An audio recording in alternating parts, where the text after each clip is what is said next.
正弘のうまいのなんの。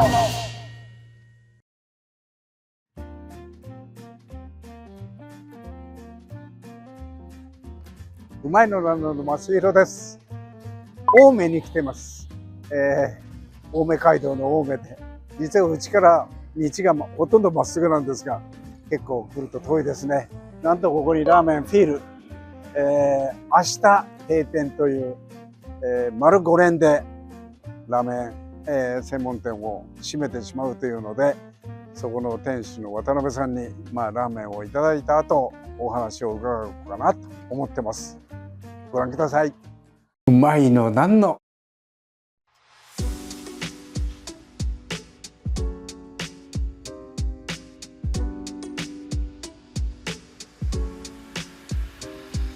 つまらない質問なんですが、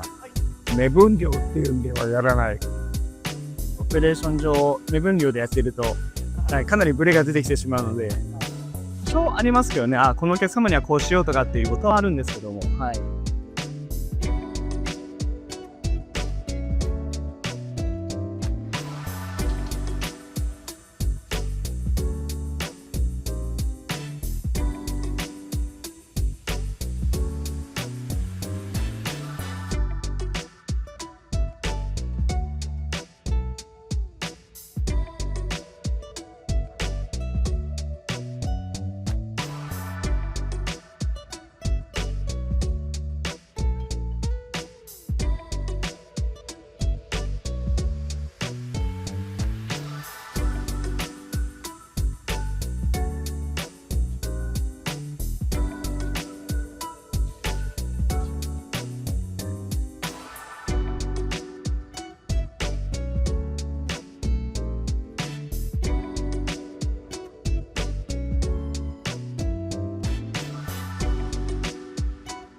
僕、はい、上がり。いかがですか？そうです。私です。はい、ありがとうございます。はい、醤油ラーメン。美しいシンプルで、はい。これをどうやっていただくかっていうことなんですけども、心構えとして私の第一の仕事はお箸やレンゲを持つ前でまず腕まくりをする。昔レンゲってあんまりなかった。僕下町でなる育てたんで、今広すぎたり大きすぎたり具がいっぱいなんで持てるんですが、せっかく出てあるのでこれでちょっといただいて、はい。喋りながら食べちゃいけないんですけ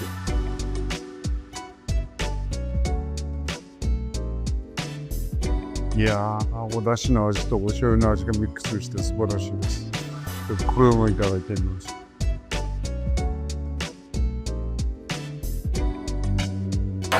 出まくりだもん。いただきます。はい。お願いします。いやー、綺麗に揃えられて。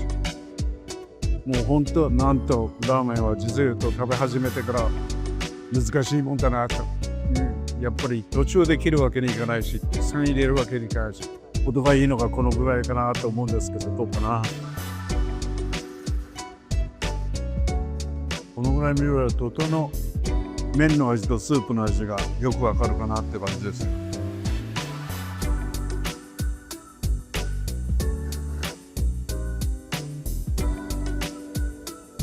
出しいただいてみました。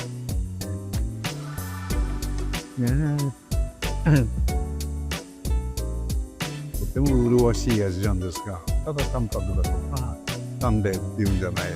味、コク、うまみ、そういうのがバランスが取れていながらとても優しくて美しい味です。美味しくいただきましたです。美しいラーメン。はい、ごちそうさまでした。ありがとうございました。2月の今末なんですが、はい。2月いっぱいで店を閉めてしまう。今年になって告知されたんでびっくりして、なんと私、結局今日で2度しか伺えなかった。一言で言うと、美しいラーメン、なかなかね、ごちゃごちゃしてたり、味が混ざり合ったりなんかしてる中で、渡辺さんのラーメンは美しいラーメンだなと思うんですが、ラーメン作ってて、はい。どこが楽しかったですか？ラーメン作ってて楽しいのは、なんか自分の中でこうしたらいいんじゃないかとかっていう仮説を立てる。でなんか料理の本とか、そのラーメン以外の本も読んで、これがどうなんだろうってやってみて、うまくいってもうまくいかなくても楽しいですね。はい。それはラーメンの本に限らず料理の本読まれてる。そうですね。はい。そう、次の、はい。ラーメン屋的解釈で、この仕事をこなしていかないと、ここは、ちょっと、合わない。っていうことは頭の中にいつもラーメンがあって、それになんか置き換えてみるみたいな。そうですね。もう、ほぼずっとそうですね。街歩いてる時にでさえ、なんか、アンテナは張ってる。探してるっていうことはないんですけど、はい。張ってる感じはします。はい。やっぱりお客様の反応が美味しかったっていうのは、皆さんね、仕事してて、はい。よかったなと思うんですけども。はい。やっぱりそうですかね。そうですね。はい。もう、お客さんが来てくださって、それがあるから我々存在意義はあるので、はい。そのお客さんが来てくださるっていう場所が、はい。青梅って僕なんかは青梅街道がすぐ近くだからすごく身近なんですけど、ここでお店をやろうと思うには相当度胸がいいかと思うんです。はい。そうですね。確かに度胸は、なんか必要だったと思うんですけど、それ以上に僕の師匠の飯田商店の飯田翔太さんの名前が最初バックアップしてくださって、はい。それで1年間ぐらいなんか、飯田商店の弟子の子が出るらしいよみたいな感じでわざわざここまで来てくださったので、じゃないとちょっと声が出せなかったと思います、正直。はい。そもそもその飯田商店でラーメンを勉強しようというか、修行しようと思ったところはどういうところだった？最初は普通にアルバイトのチェーン店のラーメン店から始めて、で、その後なんかもうちょっとラーメン勉強したいかもと思って、個人店のラーメン屋さん入らせていただいて、でそのタイミングでちょうど飯田商店が東京でイベントがあるっていうことをやってて、お客様が殺到しちゃって、それに対するスタッフが4人とか5人とかっていう、そういう大変な状況の中、飯田店主が、ツイッターで、当時のツイッターで、お助けお願いしますみたいな感じを見て、ちょうど次の日休みだったんで、声かけさせていただいて、で、実際に仕事を目の前で、遠くから、見せていただいて、なんか、すごい超一流ってこういう感じだろうな、っていうのを感じたので、その先、2年、3年、4年ぐらいは、修行するだろうなと思ってたんで、もう思い切って、そして。いわら、引っ越されて。はい、そうですね。何年結局？合計4年と4ヶ月ですね。はい。やっぱり飯田翔太さんの、作るラーメン、美味しい元は、清潔感だっていう。そうですね。ね。お店の店構えとはガラッと違って、昨日開店かみたいなくらいにピカピカじゃないですか。やっぱりそれを見た瞬間かな、ラーメンってきっと美味しいのが出てくるなって、お客さんがワクワクするなと思うんですけども、やっぱりその清潔感と仕事のメリハリがこうやってるところは見てて楽しい、とても。なんかラーメンっていうのがただ一杯出てきてお腹を満たすんじゃないものだっていうのをね、僕も湯河原行くために教わるんだけれども、やっぱり一番飯田商店で教わったことってどういうことですか？なんか、技術云々ももちろんそうなんですけど、それよりはやっぱ、まず我々の商売っていうのは人に喜んでもらってなんぼっていうところなので、ラーメンはそういうね、すごいいいスープの日もあれば、まあな日もあるからで、そういうね、天然、食材を使ってればあることなんで、それよりも、一貫性を持って常にお客様に、喜んで帰っていただくっていう、そういう精神を一番学んで、ヒールでも大事にしてきたかなとは思ってます。はい、うまいの、この青梅で何年やってらしたか？あと2日経って丸々5年間。丸々5年ですか？はい。で、区切りをつけて、僕はここからのお話が聞きたいと思ってたんですが、はい。よくフレンチ出身の人とか、ね、日本料理出身の人がラーメン始められる。はい。よく聞くんですが、はい。これからも絶対料理の世界からは外れないと思うんですけど、渡辺さん。ラーメンから違う世界へ行くってどんな世界に行くかっていうのが、なんか思い描いてらっしゃるのがある。そうですね。まあ、ラーメンって少ないものに対して深く探求していくっていうことに関しては結構性格的にも合ってるというか、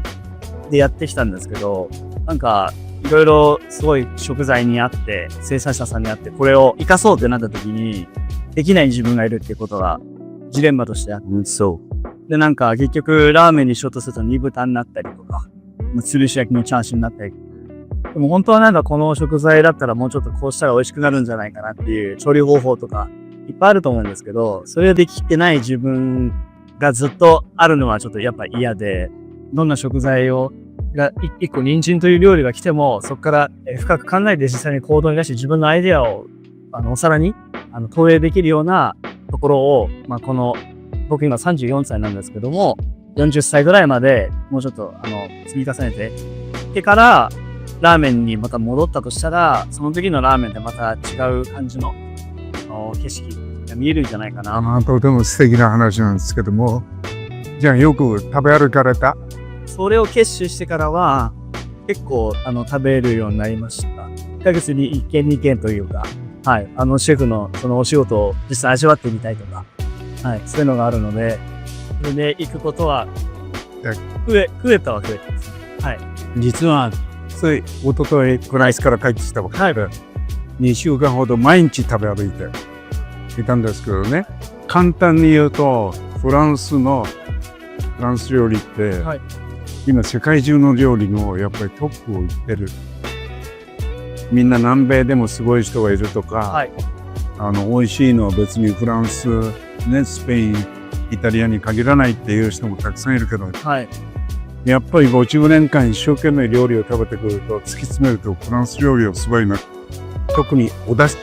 そうですか。フォンとかブイヨンとか言うんだけど、はい、それをどうやって取るっていうのが一番基本中の基本にあって、はい、今パリで2つ星を取ってるブランっていう、はい、佐藤さん、北海道帯広出身かな。去年の秋に行ってあまり素晴らしかったのでまた行ったんです。おそらく三つ星を取る2人目の日本人は絶対佐藤さんだなと思ったんですが、出てきた中で一番感動したのが鶏のブイヨンなんです。本当に見た目は全然インスタ映えはしないのに、あまりにも飲んだ時にこんな鶏のスープ飲んだことないな、ラーメンでもない、はい、それはお金のかけ方が違うっていうのもあるんですけど、